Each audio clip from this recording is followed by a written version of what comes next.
don't lose hope. There is healing for you. That's really my biggest message is don't lose hope. Hello and welcome to the One Girl Revolution podcast. This is the best place to find inspiring stories of women and girls across the country who will inspire you, challenge you, and empower you to be the person that you were created to be and to change the world through your life. It's your girl Kate here, and I'm so excited to share this episode with you. But before we get into it, please make sure that you subscribe to the One Girl Revolution podcast on Apple Podcasts, Spotify, and everywhere you listen to podcasts. Please subscribe to our YouTube channel. Follow us on Facebook, Twitter, Instagram, and TikTok. We're at One Girl Revo on all of those platforms. So the number One Girl REVO. And please share our content with your family, friends, and followers. Every share helps us grow this platform, and it's so important what we're doing, elevating women's stories and their voices. So please help us and support our work. You can find more information about One Girl Revolution, find all of our podcast episodes, donate to our nonprofit organization to help us continue our work, watch our Emmy-nominated documentaries, and so much more on our website at onegirlrevolution.com. That's the number onegirlrevolution.com. On this week's episode of the One Girl Revolution podcast, I am thrilled to welcome Sierra Kim, founder of Thrive with Sierra. Sierra is an incredible woman who made an Instagram reel, so an Instagram video that went viral. It currently has over 1 million views on Instagram, and I know it's been shared so many other places, so I can only imagine how many views it has overall. In this video, she shared very briefly her experience with her husband. He lost all mobility at 25 years old, and over 15 doctors gave no real answers, and he only kept getting worse. So Sierra took matters into her own hands. She went back to school to get her MS in nutrition and was able to help piece things together for her husband's health, and she's helped him tremendously. She's now in medical school and hopes to be able to find even more answers to complex health issues and conditions and to help others who have been left without answers and some who have been abandoned by the medical system. Sierra is on a mission to help people with chronic illness regain their life. She's amazing, and I'm so excited for you to hear her story. So without further ado, here's Sierra. Sierra, welcome to the One Girl Revolution podcast. Thank you so much. I'm so honored to be here.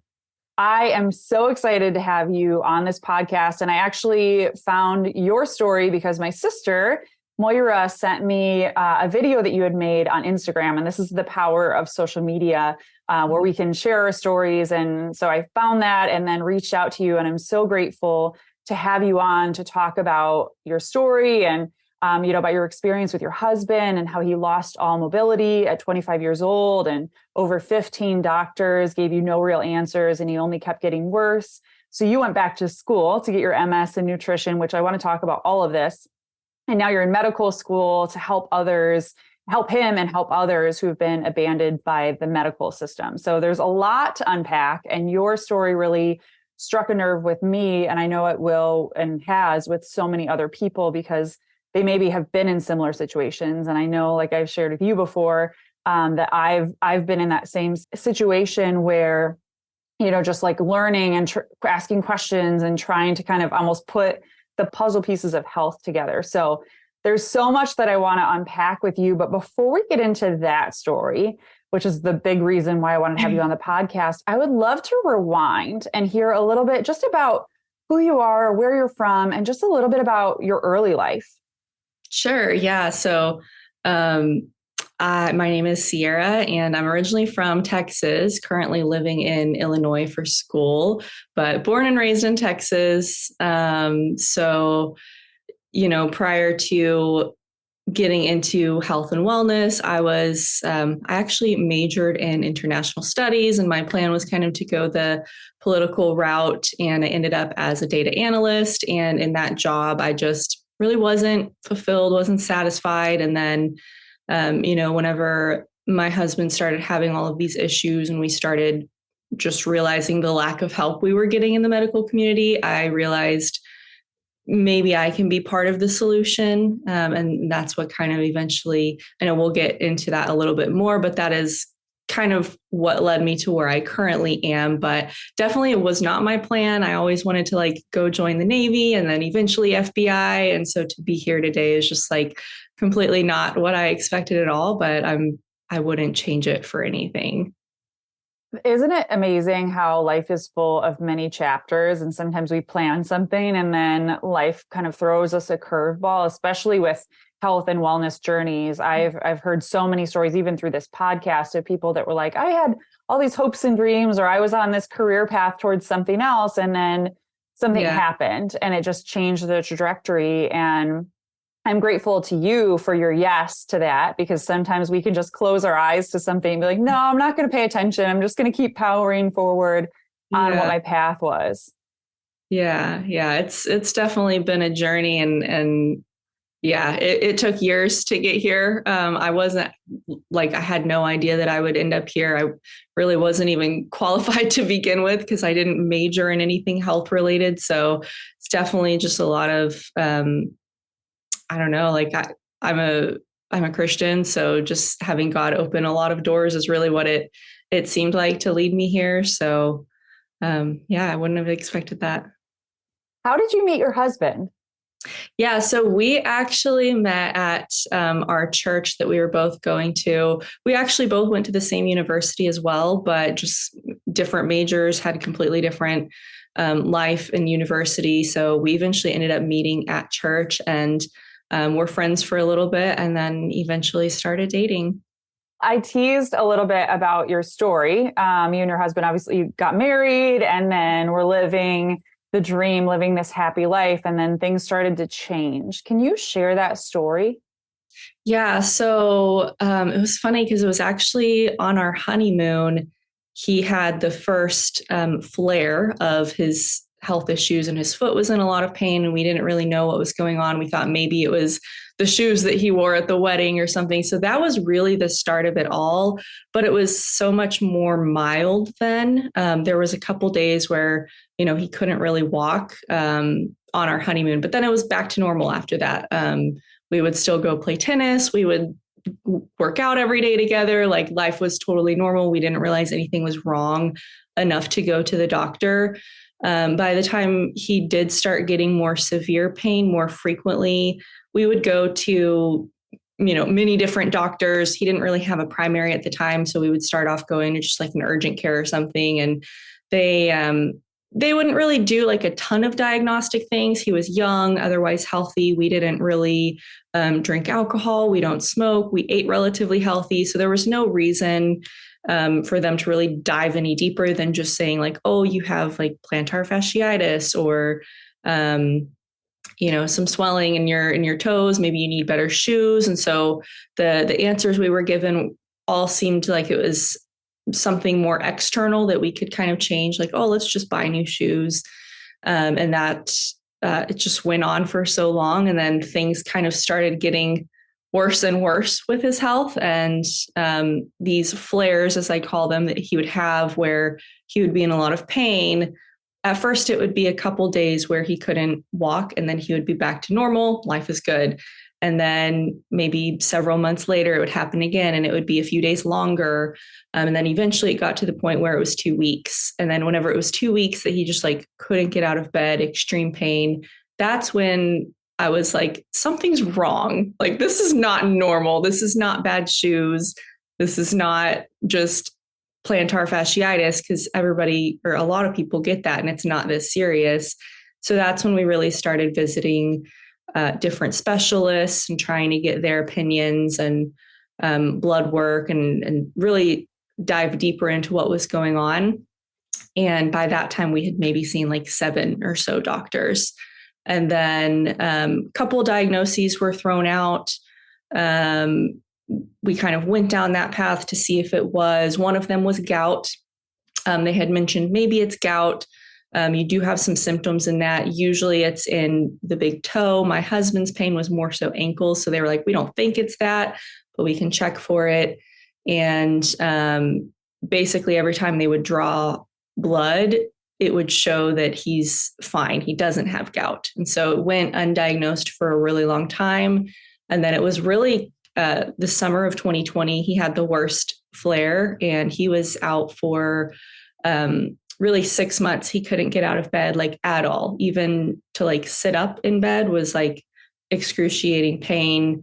And, obviously the pandemic was going on at this time. So it was like, one, how do we even get him to a doctor whenever he can't get out of bed? So we did some virtual meetings and eventually met with a naturopathic doctor in one of our virtual meetings. And he was the one who was really able to pinpoint, yes, this is gout, because, your father has it. It makes sense. All of these labs and symptoms and signs that have been leading up to this, like, yeah, it doesn't present the way it might for most people.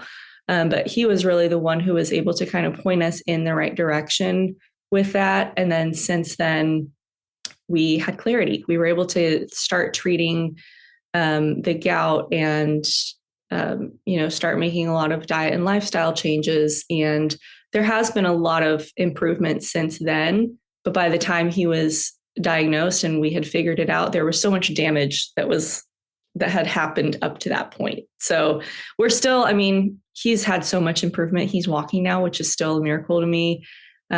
He works out regularly, which is amazing. But there's still definitely a long, long way to go. Yeah. And that's so much of all of our health journeys, right? Like even as you get older, your body changes, and being able to ask those questions. And even a couple of weeks ago, I had these two amazing women, Mel and Mel, on the podcast. And we were just talking about how every person needs to really build their army. Like it's nice to have your physician, your everyday physician that you can call about things, but also reaching out to other types of, whether it's homeopathic or acupuncture or all these different things, because we can experience health conditions. And I know even my mom last year had cancer, terminal cancer, and doctors were doing all these blood tests. And similar to your husband, they were like, you're really healthy. Like there's nothing that we can find. And it wasn't until we went to our homeopathic doctor that was able to pinpoint it and say like, oh, it's actually cancer. You need to go back to the hospital. And this is what you need to ask them for. And that's what so many people are having these experiences. So I just encourage everybody who's listening to build your army, ask questions. And just because you find someone outside of the usual medical box or the usual medical community, that is actually an asset to you, that you have somebody else to bounce ideas off or questions or show blood work to. Yeah, definitely advocate for yourself a lot. It's really intimidating. I know, like, even me now being in medical school, knowing a little bit more, like, I still feel intimidated to ask questions to doctors because it kind of seems like they just know everything. But really, like, doctors are still humans and they're capable of making mistakes. So it's not wrong to ask questions and really make sure that they are on the right train of thought and just listen to your gut. Like, I think that's one of the biggest lessons we've learned is like, when you know something is wrong with your health, even if doctors are telling you you're fine, listen to your gut and keep searching for those answers. And especially sometimes looking outside of the, conventional medical system, you can find people who are able to maybe dive a little bit deeper in helping you get to the bottom of the symptoms. What was it that kept you and your husband going? Because I know it can be really frustrating where you feel like you're constantly like hitting a brick wall and you're going to so many doctors and they're all not really giving you answers or kind of giving you answers. And what was it that kept you both going?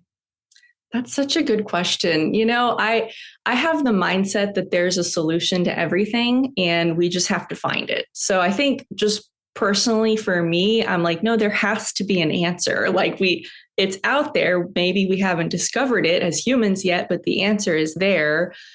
So personally, that's something that kind of pushes me is just knowing that like there's an answer out there somewhere. It just needs to be found. And I can't really speak for my husband, but I think just the desire to feel well and live well and not be so confined by illness. Because whenever illness happens, it really like steals your ability to live life and live out your calling. So I don't know. That's all I can really say. Watch One Girl Revolution's Emmy-nominated short documentary, The Girl Inside, on our YouTube channel or at onegirlrevolution.com. The Girl Inside features a poignant look at the stories of incarcerated women within Cook County Jail and a life-changing academic course taught by Dr. Laura Biaggi called Storytelling as a Healing Art. This short documentary reunites Dr. Biaggi with 5 of her former students for a special one-day course on the transformative power of our stories and our voices. And what is revealed is the girl inside. Watch the Emmy-nominated short documentary, The Girl Inside, today on YouTube or at onegirlrevolution.com. I think it's also one thing if it's a direct answer, right? Like they say, oh, this is what's happening. You're not going to be able to walk anymore. You're losing all mobility. You're going to have to be in a wheelchair, whatever the thing is. Okay, well, then you learn how to live in that way. But for you both, it was like, well, we don't really know what's happening. Right. And so that can be really frustrating. And so I can see, or I can feel how you would want to keep fighting. And I just encourage everybody who's listening, maybe they're going through something difficult like that, or maybe they will down the road, whether it's themselves or their spouse or their children. I know so many people who have had different types of experiences like that, but just asking questions. And again, building your army and researching and reaching out to even people like you or me on Instagram. That's the power of social media too, is connecting people. Have you had other people reach out to you on Instagram just about your story or thank you for sharing? That one video is just so powerful. And I'm going to put it in the show notes and obviously your Instagram so people can continue to follow everything that you're doing. But have you had people reach out to you?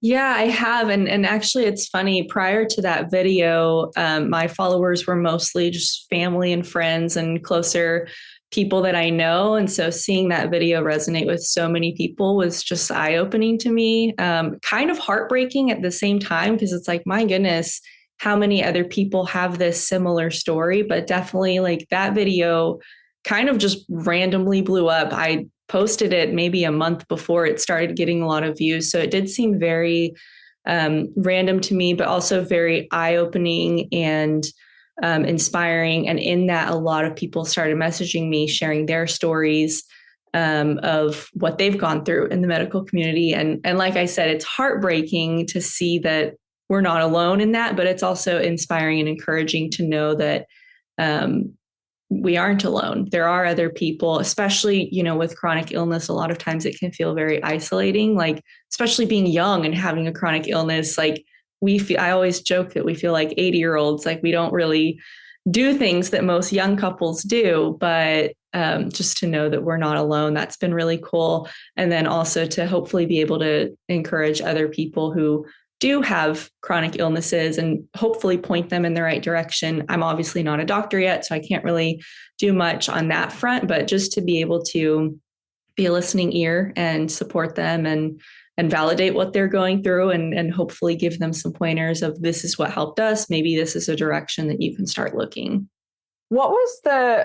I feel like there probably was a suddenly moment in your life where you were like, okay, I'm not getting the answers, or there aren't the answers in the medical community that the world needs, or there need to be other people that are advocating for people like your husband, but also others in the world. What was the turning point? Or was there a suddenly moment where you were like, I need to go back to school. I need to be the answer or find the answer elsewhere? Yeah, it was kind of a process to get there, but it had to do with, for one, I just wasn't satisfied in the job that I was working at. So I was already kind of looking for a career change. And then in that, having my husband's health continue to deteriorate and just being frustrated every time we left the doctors of not being helped. And to me, having no medical background, I was like, there has to be more. Like, this is so dumb. So I started doing like more of my own research while also on the side, just like kind of figuring out what I want to do with my life. And so I think it was kind of just this process that ended up leading me to have the idea to go back to school. And initially I was thinking like, oh, maybe I could go back and go for medical school, but not having a pre-med background, I just was like, that's probably not possible for me. So maybe I'll look at like a master's degree in something health related. And I actually applied to a lot of master's programs and didn't get accepted to them. And so I was like, well, maybe this isn't for me. But eventually, right before I got accepted to the program I joined, I kind of just let it go. And I was like, well, like whatever is supposed to happen will happen. And, I'm going to trust God with that. And then a few days later, I got a letter in the mail saying I was accepted to this program. And that was my clinical nutrition program for master's degree that I did. And so that started in the year 2020. And that was probably the pivoting moment when I got that letter. I was like, okay, I am supposed to do this. And so my plan at that time was really just go for a master's degree, figure out nutrition, and help my husband with nutrition, which helped a lot. I loved my master's degree. It opened a lot of doors. But what led me to go back to medical school and to keep going was really when I finished my master's degree, my husband was in the midst of another flare. And I was like, how is this still happening? I just studied 2 years to be able to help my husband. He's improved a lot, but then now we're back at square one again. And so I was just like, I've learned so much with my master's degree, but I haven't learned the human body in the way that I really want to be able to help him and so many others who deal with that. And so really on the day of my graduation, my husband not even being able to like stand, that was the moment for me where I was like, I have to keep looking, because nutrition does a lot, but sometimes it doesn't do everything. And sometimes there's more pieces to the puzzle that we need to figure out. And I wanted to have the tools to be able to figure that out. Yeah, nutrition is only one facet, right? We're multifaceted beings, and there's so much, which is why a lot of times you hear about like even like diet culture, right? Where it's like, okay, this is what works. Well, every single person's body, there's so many other things going on. And so I'm excited for you to continue, because that will all work in tandem, right? Right. Like you'll have the nutrition background, but then be able to also go into the medical body background and be able to talk about the ways that all of those things interact. Oh yeah, absolutely. Like nutrition is still, I'm hugely passionate about that. And like you said, it's just one piece to the puzzle, but it's so multifaceted. So going for your master's with nutrition, I want to talk about that. What were some things that surprised you or that you learned? And I'm thinking about all the people that are listening, maybe things that might be helpful to them. And then what were some things that you and your husband implemented with regards to nutrition? And again, I just want to say that every person's body is different. And so everybody who's listening, don't just take what you're doing and just mirror it, because everybody's body is different. But I'm curious what things worked for you and your husband. Yeah, no, that's funny you actually say that, because I think one of my biggest takeaways from the program was just learning that every body is so different. There isn't not a one size fits all diet. And we definitely learned that, especially, he does have gout. That's one of the conditions that he has. And one of the common diets for that is a low purine diet, which essentially means like low animal proteins. So we went vegan for a while. I was actually already vegan for many years. And then he went vegan after that. And it actually wasn't a helpful diet for him, which felt so wrong, because I was like, all of this research that I'm reading, it's like, it should be this should be the answer. And it wasn't right for him. And so something I learned in that, again, was listening to your gut, because he was telling me the whole time, I think I don't feel good on this diet. I think I need more protein. And I was like, no, like you need to be eating this way. This is the prescription diet that you're supposed to eat. And yeah, in that I just learned, okay, everybody's body is going to respond so differently. So kind of what we're doing now is really just going back to the basics of whole foods, whole unprocessed foods. Part of that for us did include cutting out gluten and dairy. For the biggest reasons personally for me is just the way that things are grown and raised here in the US is just not the way it maybe was in nature 100 or 150 years ago. So to me, going back to the basics of if you can grow it or if you can raise it, that is something that should fuel your body. So all of the processed foods that are being introduced to us, all of the fake vegan meats and fake vegan cheeses, like they're using ingredients that are man-made. And if you think about it, it's just counterintuitive to eat something synthetically created in a lab when this world has given us so many plants and animals for our benefit. So that's kind of the philosophy I take now is just going back to the basics of nature. The way nature was designed is incredibly brilliant. And I think the further we stray from that, the more sick we get as a society. I've heard it said about how you should grocery shop around the edges of a grocery store, like, and not down all the aisles, because that's where all the processed stuff is. And so I don't always follow that. Sierra, I'll tell you, I don't always follow that because, you know, we all have our things and I believe everything in moderation. But I think that that's a good thing. I always try to strive to do that. Like, okay, vegetables, same as what you're talking about. Like if it was raised or grown, those are the things that we should focus on in our diet. Yeah, definitely. I mean, I kind of try to follow that too, honestly, but I think the principle of that is basically like what we were saying is just what's grown in the earth and what's raised. Because there can also be some things in the middle of the store, like bags of beans and stuff. And it's like, those things are totally fine too. But I think the principle of that is basically saying like, buy the whole unprocessed foods. Yeah. And doing like every person's body is different. And like you said before, pay attention to what you're feeling in your body and try different things or do an elimination diet and then just slowly introduce things back in to see what works for your body, what fuels your body, and what doesn't. Yeah.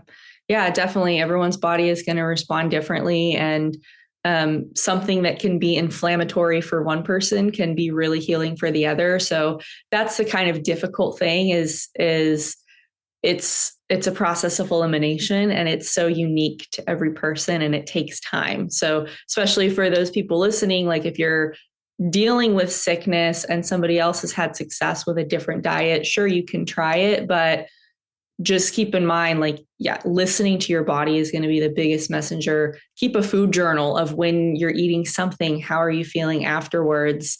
And don't discount that, even if it's counterintuitive to what worked for somebody else. Yeah, that can be the difficult thing of social media too, because we see different diets or people are posting what works for them and our automatic reaction. I know my automatic reaction is like, oh, that worked for them. Maybe it'll work for me. But recognizing that my body is different.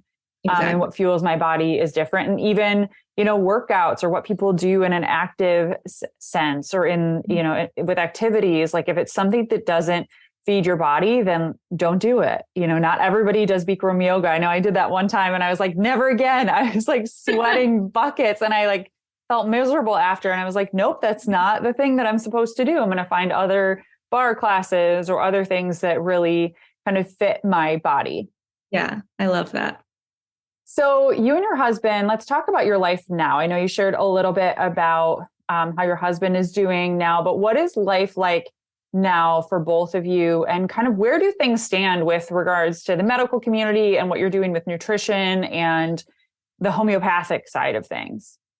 Yeah. So currently, like I said, like he's improved so much. And I think we both just try to focus on that. Like the fact that he's walking and he can take our dog on walks with me is amazing and go to the grocery store with me and work out regularly. So he's definitely improved a lot. Kind of thinking about the medical community. I mean, he still has a regular doctor. We still are we're kind of doing both right now. And that's something I also want to encourage people with is, you know, at first, whenever he was having a lot of his illnesses and we weren't having any help from the conventional world, I was like, well, like, we're just going to leave the medical community. We're going to totally try to do this naturally, but sometimes you need both. So when we were trying to do things totally naturally for him, we were still missing that piece of medication. Unfortunately, he has to be on medication and it shouldn't be the first go-to option the way the medical world treats it.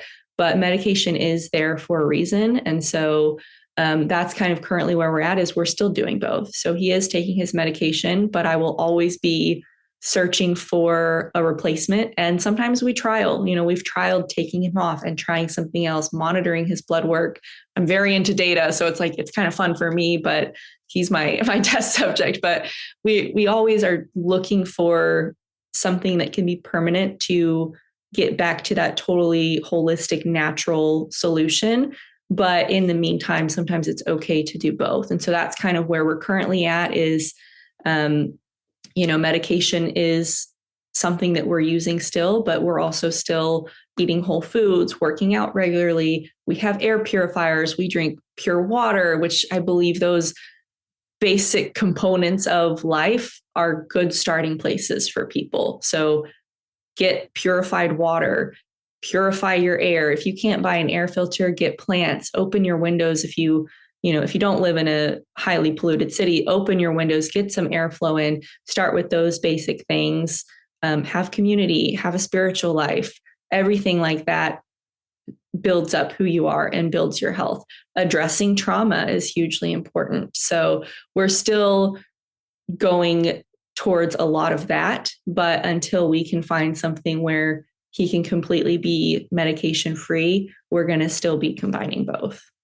And I think that's an important thing that we have, like I said before, either building your army and trying numerous things. And like you said, it's simple, even with filtered water and getting an air filter, those little things can make such a huge impact on our lives. And I know I shared with you before, and people that listen to this podcast know that I have eczema and, have had it since I was a little baby. And that's a big part. And I didn't even know about air filters before, but even dust or dust mites could affect that, or things that are just in the air, or the ingredients that are in detergent, right? It's all these little things.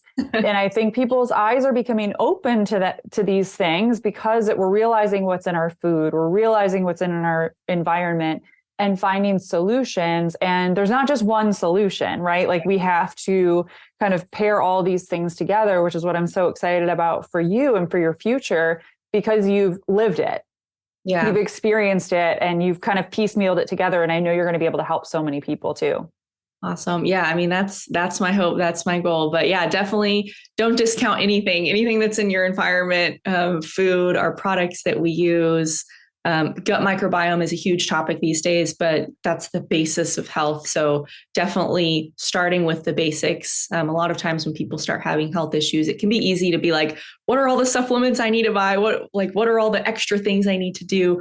But definitely going back to the basics, heal the gut microbiome by eating a whole food diet, limit processed foods, and then clean up your environment. What kind of chemicals are you exposed to? What's in your drinking water? What's in the air that you're breathing? Those things are huge. And honestly, I believe if most people just addressed those, they'd probably see like 90% improvement just from all of the exposures that we have. So starting with the basics, that's a huge place to start. One Girl Revolution is a nonprofit multimedia platform that is dedicated to highlighting the stories of world-changing women and girls. Help us continue our work empowering women and girls and telling their stories. Donate today at onegirlrevolution.com or on our Facebook page. Sierra, what do you hope that people who are listening, people on Instagram that maybe saw your video, what do you hope that they can learn from your story? I think hope is the biggest thing to me, just keeping hope that there is an answer, and just knowing that our body is designed to heal. And so your body is not fighting against you. Your body is fighting for you.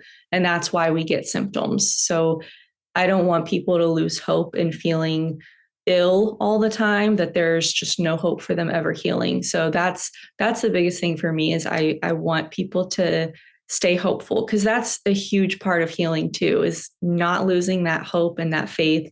Your body is fighting for you. You are designed to heal.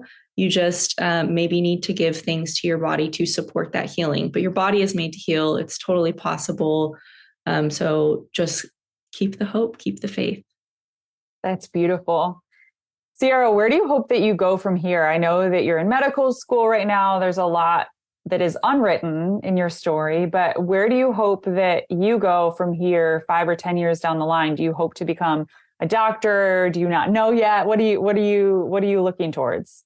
Yeah, I'm open to anything. I mean, just coming from a different background of not even having any clue that I would be here. I'm like, well, whatever like wherever God leads me, I'll be and I'll be happy. So, I mean, I definitely have a dream. I want to own my own practice and be able to kind of offer all of these additional modalities of healing for people, whether it's sauna or acupuncture or just being a primary care doctor. I would love to have that kind of practice where people can come and get the help that they're looking for.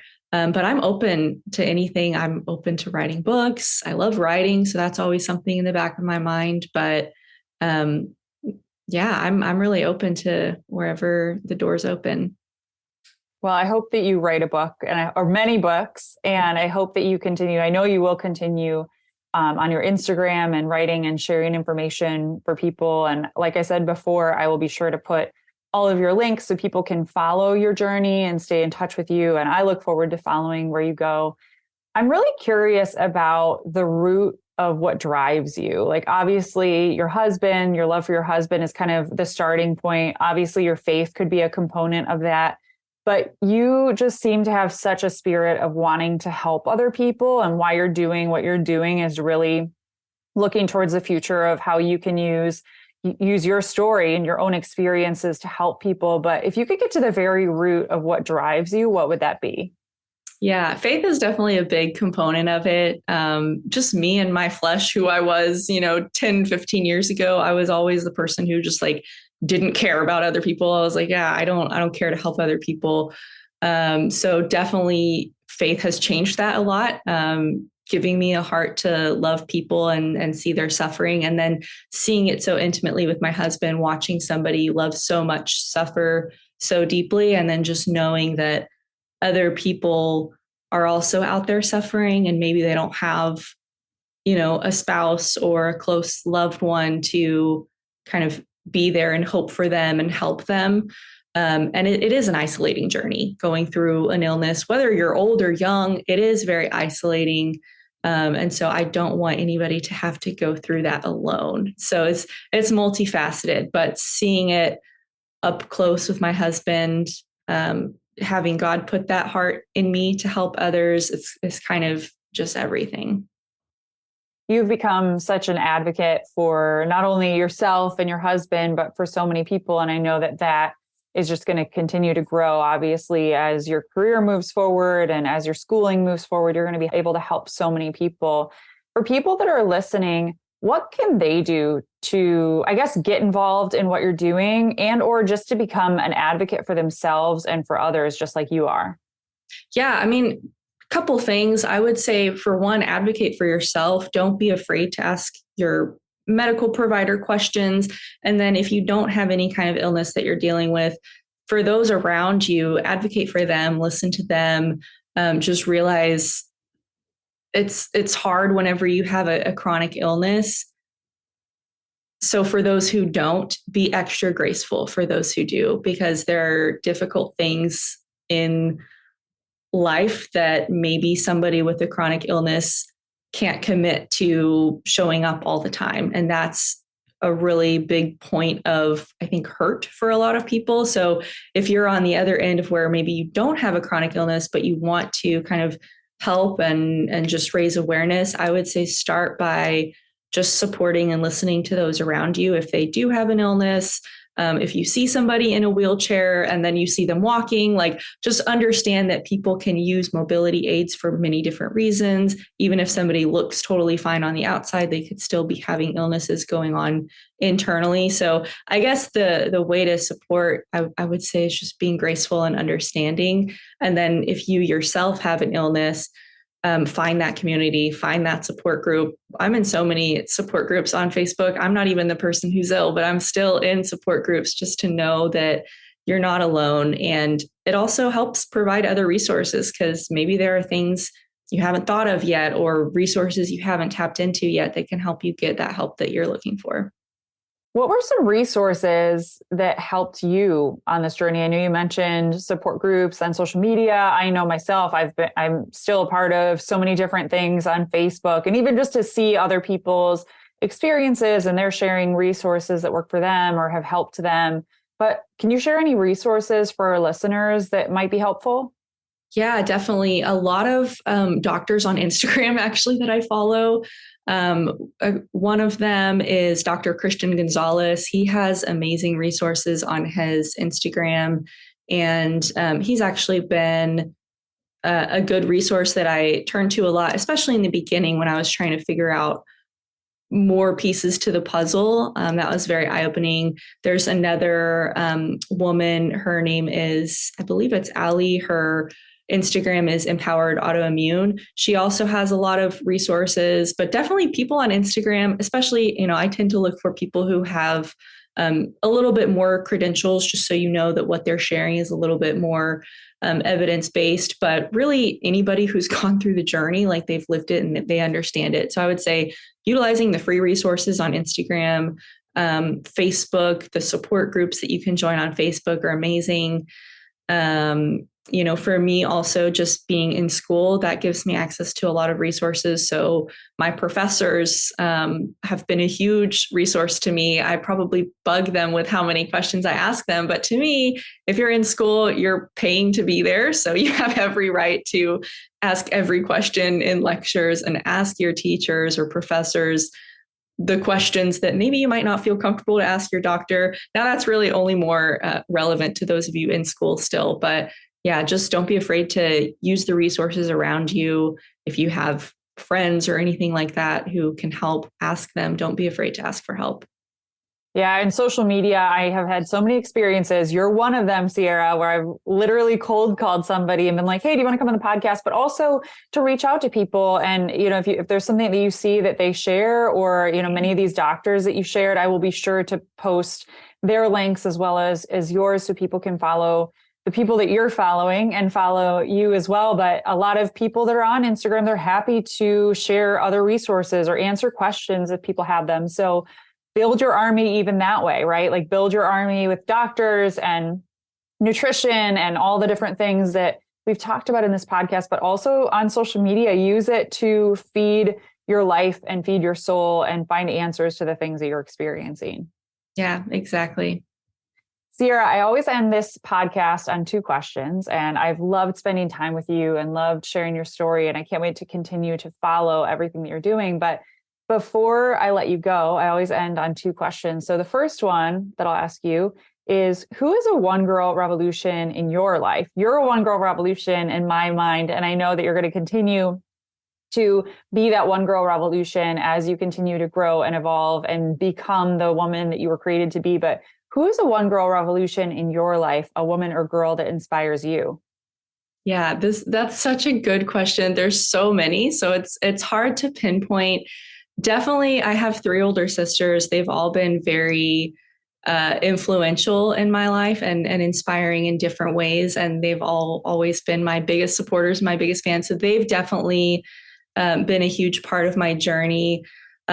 Somebody else in particular, I would say, is actually, I met her on Instagram also. Her name is Kaylia Nicole, and she has been just watching her journey. She's in a completely different industry. It's nothing health related, but watching her journey of kind of discovering her calling in life and just taking steps of faith and going where God calls her has been a really big inspiration to me, especially coming from a career change, just seeing that somebody else is doing this and they're thriving, they're doing it well, and she's encouraging other people to do that also.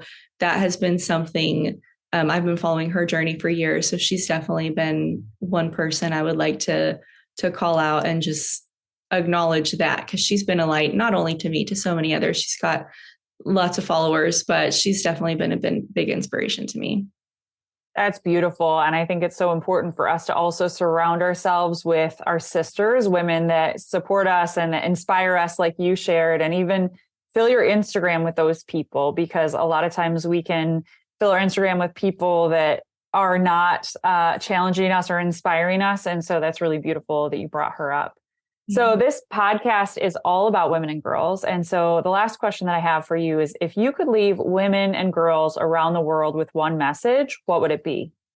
So I think if I had one message, it would be walk in faith. Don't be afraid to take steps outside of where you saw your life going. If you are spiritual, follow where God is leading you, because you can never go wrong with that. There's going to be ultimate peace in that journey. We're all going to experience suffering in life. That's just something we can't avoid. So I would say following your calling, where you're supposed to be, that's going to be where you have the most peace. Even if you have some kind of chronic illness, don't be afraid to take those steps of faith. Don't lose hope. There is healing for you. That's really my biggest message, is don't lose hope. Hope is such a powerful thing. And like you shared, it can just change the trajectory of your day, even if you just walk in hope. And I'm so grateful, Sierra, for you joining the One Girl Revolution and for you sharing your story and for all the incredible work that you do. Thank you. Thank you so much for having me. This really has been just the biggest honor to be part of what you're doing. So I've loved talking with you, and I even look forward to getting to know your story more as well. So thank you so much for having me. Yay. Thank you so much. And I look forward to following everything that you're doing and sharing it as we continue forward in this crazy journey of life. Thank you.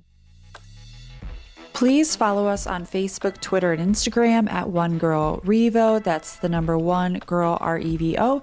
And you can find more information on One Girl Revolution at onegirlrevolution.com. That's the number one girlrevolution.com.